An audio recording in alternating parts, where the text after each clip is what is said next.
ఇక్కడుంటే నువ్వు వసుంధర వైపు అట్రాక్ట్ అవుతున్నావని నేను బాంబే పంపించి అక్కడ హాస్టల్లో ఉంచి చదివించి ఏర్పాటు చేస్తున్నారు మీ అన్నయ్య గారు. నేను నా చేత్తో నేనే అప్లికేషన్ ఫామ్ ఫిల్అప్ చేసి పంపించాను.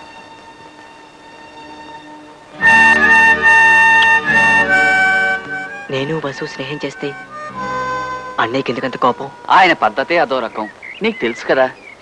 అయినా నాకు తెలియక అడుగుతాను, మీరు స్నేహం చేసి ఏం సాధిస్తారు? నేను పెళ్లి చేసుకుంటా అండి. అది కుదరని పనమ్మా. మీ అక్క ఏమో నీకు వేరే సంబంధాలు చూస్తోంది. నిజంగానా? వసు అక్క ఏమో తనని వేరే వాడికి ఇచ్చి పెళ్లి చేయాలని చూస్తోంది.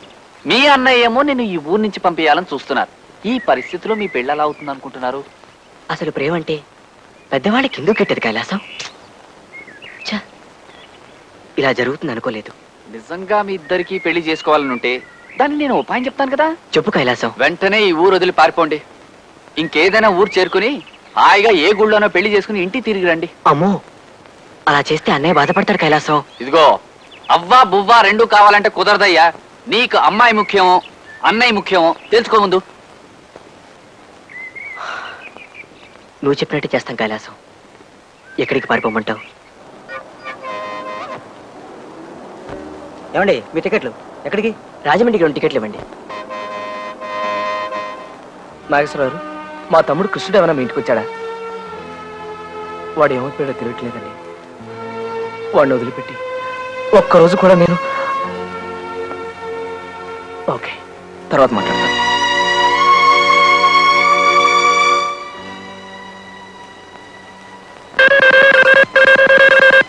హలో, నేను రాజమండ్రి నుంచి మాట్లాడుతున్నానండి.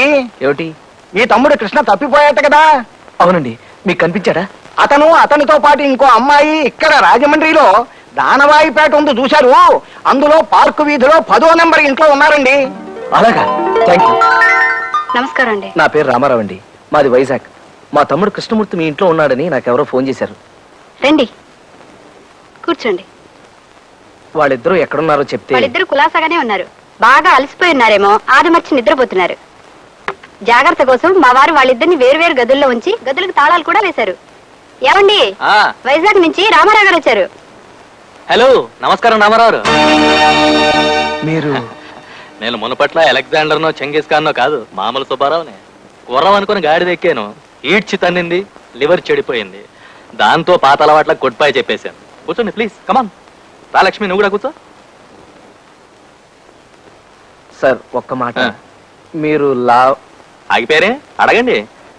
మీరు లావణ్యని పెళ్లి చేసుకోలేదే అని అడగబోయి మా ఆవిడ ఉంది కదా అని ఆపేశారు, అంతేనా? మా లావణ్య విషయంలో మీరు తన్ని పూర్తిగా అపార్థం చేసుకున్నారు రామారావు గారు. అఫ్కోర్స్ మీ పొజిషన్లో ఉంటే నేను మీలాగే తయారయ్యేవాడినేమో. నిజంగా జరిగిందేమిటో తెలుసా అండి? మా పెద్దలు నాకు లావణ్యకి పెళ్లి ఖాయం చేసి ముహూర్తం పెట్టేశారు. నన్ను పెళ్లి చేసుకోవటం లావణ్యకి ఇష్టం లేదు. లావణ్య మనస్ఫూర్తిగా మీరంటే ఇష్టపడింది. పెళ్లి రోజు తన్నొచ్చి తీసుకెళ్లిపోమని మీకు ఉత్తరం రాసింది కదా, ఆ టైంకి మీకోసం ఎదురు చూస్తూ ఒట్టు నిలబడింది. ఆ సంగతి నాకు తెలిసింది. మా ఊరు వస్తే మిమ్మల్ని చంపి పాత్రేయాలని కర్రలు బరిసెలు తీసుకుని కొంతమంది మనుషుల్ని వెంటేసుకుని బయలుదేరాను. ఆ విషయం ఎవరో లావణ్యకి చెప్పారు. సరిగ్గా అదే సమయానికి మీరు నీళ్లలో ఈదుకుంటూ వస్తున్నారు. మీరు ఒట్టుకొస్తే మేము మిమ్మల్ని కొట్టి చంపేస్తామన్న భయంతో ఇంకా వేరే మార్గమేం తోచక తనంటే మీకు మనసు విరికి వెళ్ళిపోయేలా చేసింది లావణ్య. మరి మీకు లావణ్యకు జరగాల్సిన పెళ్లి? నిజం చెప్పకే, నేను అలెగ్జాండర్ గా ఉన్న రోజుల్లో గుర్రం ఎక్కి చాలా చిలిపి పనులు చేశాను. వాటిలో ఓ టీఎస్పీ గారు అమ్మాయికి పెళ్లి చేసుకుంటానని మాట ఇవ్వడం. సరే, మీరు మా ఊరు రావడం వెళ్ళిపోవడం జరిగిన తర్వాత ఆ టీఎస్పీ గారు ఓ తుపాకీని 20 మంది పోలీసుల్ని వెంటేసుకుని వచ్చి తన కూతుర్ని ప్రేమించి మోసం చేసినందుకు నన్ను చంపేస్తానని బెదిరించాడు. దాంతో పెళ్లి పందిట్లో గొడవ చెలరేగింది. ఇహ తప్పనిసరే దొరగారి కూతురు మెళ్ళలో తాళి కట్టేశాను. ఇదిగో వారే వీరు. రాజీ, నువ్వు వెళ్ళి అన్నయ్యతో ఆడుకోమ్మా. ఆడా మగ ఒకరినొకరు సరిగ్గా అర్థం చేసుకోవాలండి. మంచి చెడు ఏ జాతికి సంబంధించినవి కావు. ఆడ మగ ఇద్దరిలోనూ రాక్షసులు ఉంటారు, దేవతలు ఉంటారు. మీకు అన్యాయం జరిగిందని అపార్థం చేసుకుని మొత్తం స్త్రీజాతి మీదే కత్తి కట్టడం కేవలం అవివేకం. నేను లావణ్యని పూర్తిగా అపార్థం చేసుకున్నందుకు సిగ్గుపడుతున్నాను సుబ్బారావు గారు. I'm extremely sorry. పిల్లల్ని తీసుకుని మా ఊరు వెళ్ళిపోతాను. రండి. కృష్ణ ఏడితను? కృష్ణ నీ రూమ్ లోనే ఉంచానే. ఏమండి, వసు రూమ్ లో లేదండి. ప్రేమ పక్షులు ఎగిరిపోయినట్టునే రామారావు గారు. వాసు గారు వాళ్ళిద్దరిటో తుర్రుమన్నారు. పారిపోయారా? My God.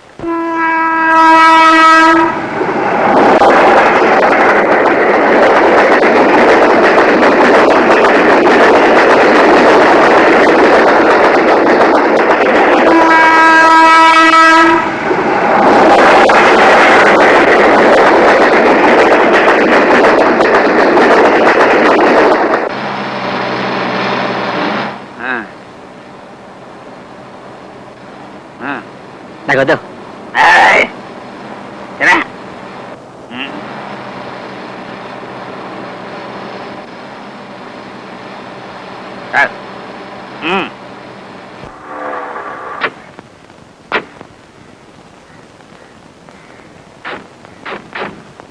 అయ్యా తమ తమ్ముడు గారు ఎదురింటి అమ్మాయి గారు దొరికిపోయారయ్యా. దొరికారా? చాలా థ్యాంక్స్ అప్పలస్వామి, నీ మేలు మర్చిపోలేదు. నేను పట్టసేవ తీర్థానికని రాజమండ్రి వెళ్ళానండి అయ్యా. ఆల్రెడీ పోలారం వైపు లగెత్తుంటే లటక్కర పట్టేశాను. లోపల ఉన్నారా? అదేనండి అయ్యా తమాసా.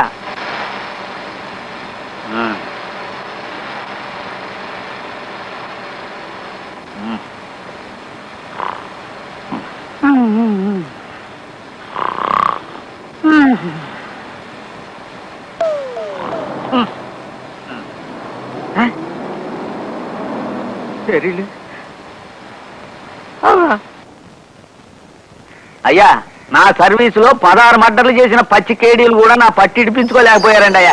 కానీ ఈ పిల్లగాళ్ళు ఇట్టే తురుమన్నారు, అదే నాకు ఆశ్చర్యం వేస్తుంది. అన్నయ్య, ఇంట్లోంచి పారిపోయి వచ్చేసినందుకు నన్ను క్షమించన్నయ్య. పశువుని మర్చిపోవడమే కాదు, తనని క్షణం వదిలి ఉండడం కూడా నాకు అసాధ్యం అయిపోయింది. ఆడవాళ్ళంటే గిట్టని నీ తమ్ముడికి, మగవాళ్ళంటే పడని లావణ్య గారి చెల్లెలికి ఎట్టి పరిస్థితుల్లోనూ పెళ్లి జరగదని మా బాధ. అందుకే ఈ జన్మలో దూరమై బతకడం కంటే చచ్చిపోయి వచ్చే జన్మలోనైనా ఒకటి కావాలనుకుంటున్నావన్నయ్య. ఈ ఉత్తరం నువ్వు చదివేలోపే మా శవాలు ఎక్కడో తేల్తాయి. దయచేసి మా శవాల కోసం నువ్వు వెతికించొద్దన్నయ్యా. నా శవాన్ని చూసి నువ్వు తట్టుకోలేవన్న భయంతో చచ్చిపోవడం కోసం చాలా దూరం పారిపోయావు. అన్నవైనా నన్ను తండ్రిలా పెంచిన నీకు ఇవే నా చివరి నమస్కారాలు.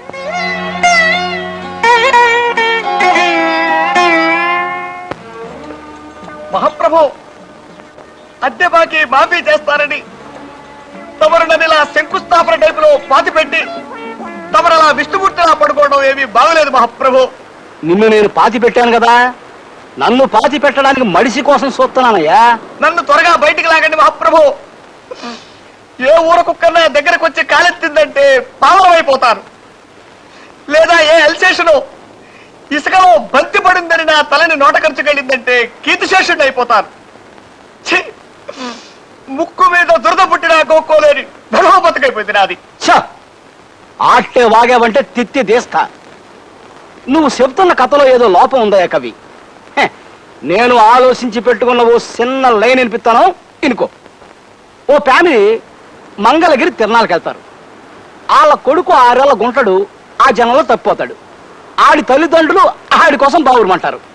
ఆహా, సెంటిమెంట్ బాగుందండి అయ్యా. మొదటిసారిగా తమరు మెదడు వాడుతున్నారు, వాడండి. ఆడి తండ్రి ఆడి కోసం ఊళ్ళన్నీ గాలించడం మొదలెట్టాడు. ఏ ఊళ్ళు తిరిగాడో తెలుసా?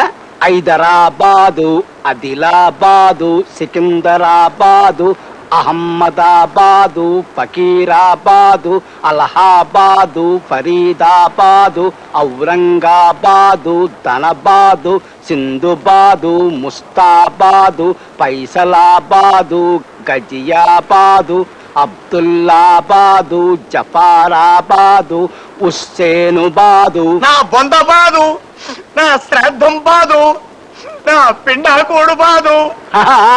ఆటన్నిటితో కలిపి మొత్తం 21 బాదులు ఎతికాడు. శివరాఖరికి ఎవడో ఆ గుంటడు బెజవాడలో ఉన్నాడని చెప్తే ఆ ఊరు వెళ్ళాడు. బెజవాడలో గవర్నరు పేట, లబ్బి గోపీపేట, పున్నమ్మ తోట, భాస్కర్రావు పేట, సింగు నగరం, ప్రజాశక్తి నగరం, అయోధ్య నగరం, ముత్యాలంపాడు, గుణదల, గాంధీ నగరం, చిట్టి నగరం, మాసవరం, రోకళ్ళపాలెం, మారుతి నగరం, మొఘల్ రాజపురం, భవానీపురం, సత్యనారాయణపురం, సీతారామపురం. వద్దు బాబాయ్, చాలు మహాప్రభు, చాలు. బెదవాడంతా వెతికేశాడని వేసుకుందాం, సరిపోతుంది. ఒక్క మాటలో సరిపోతుంది మహాప్రభు. తిత్తి తీస్తా. అన్ని పేటలు ఎతికినా ఆ గుంటడు దొరకలేదయ్యా. అప్పుడు పారిపోవటానికి కూడా వీల్లేని పరిస్థితుల్లో పడిపోయారు మహాప్రభు. ఇక్కడే తమాషగా ఉంటది. పోతలకి. అప్పుడు ఆడు రోడ్ల మీద పడ్డాడు. ఆడు ఏ రోడ్లు తిరిగాడు తెలుసా? Besant road, Bandar road, Eluru road, Nakkala road, Tekkala road, Karl Marx road, Mughal Rajapuram road, Gandhi road, one town main road, Addanki వారి వీధి, తాడంకి వారి వీధి, దాసరి వారి వీధి, మల్లెల వారి వీధి, పుల్లెల వారి వీధి, పూలబావి వీధి, కొత్తగుళ్ళ వీధి, మసీదు వీధి, వినోద టాకీసు వీధి, అచ్చమాంబ ఆస్పత్రి వీధి, మాంటిసోరి స్కూలు వీధి, హనుమంతరాయ గ్రంథాలయం వీధి. మహాప్రభు ఆపండి, ఇది సినిమా కథ. ఈ లెక్కన పోస్ట్ మ్యాన్ లో అత్యద్భుతమైన సినిమా కథలు రాయగలరు. కుక్కొచ్చి కాలెత్తినా, పందొచ్చి తల కొరికినా ఇంతకంటే సుఖంగానే ఉంటుంది మహాప్రభు.